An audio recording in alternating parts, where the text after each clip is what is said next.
So, kung meron din kayong asawa na mahilig sa watch and meron siyang automatic watch, para nang sa ganun is mapan-display niya or kaya naman is kung tamad siya mag-set-set ang ganun para tuloy-tuloy yung pag-ikot niya kahit hindi nyo ginagamit. So, you can use this product, guys.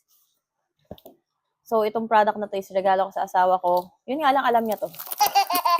Ito yung regalo na hindi surprise. Pinag-iisipan niya talaga itong bilhin noon pa. Kaya sabi ko, bilhin ko na. Ayan, buksan na natin ang ating regalo para sa aking asawang octopus. Uy, pa ganito pa sila, oh. Talaga naman super safe. Bongga. So, meron siyang inclusion na cord, tapos manual, ayan, and meron din siyang head.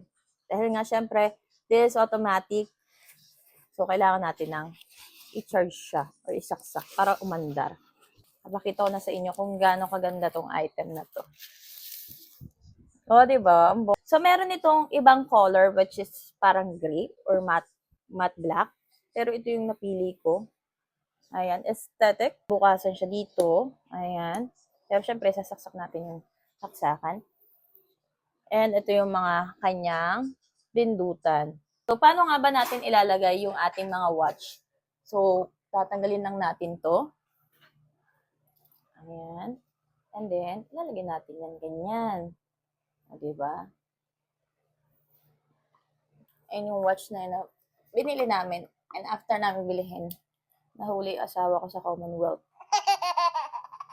Ayan. Ang bongga.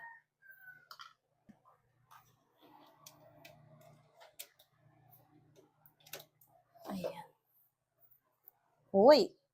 Lagyan natin ng ilaw. Wow! Ang angas! So, ito siya, guys. Ayan. Meron on and off ng ilaw niya. Tapos, meron parang patulis na ganon. Kumbaga, yun yung parang point niya ng direksyon. So, may 4 na choices kayo ng pag-ikot niya. And pwede rin namang wala. Ayan, pwede rin namang steady lang. Pwede rin namang walang lights. So, ang ganda niya, guys. Kaya kung meron kayong mga asawa na mahilig sa mga watches and meron silang automatic watch, or kaya naman kahit hindi automatic, basta gusto nyo ipan-display yung watch nila, you can buy this product, guys. So, matutuwa talaga yung mga asawa nyo nito. O, diba? Sabi ko sa inyo, matutuwa talaga yung mga asawa nyo dyan.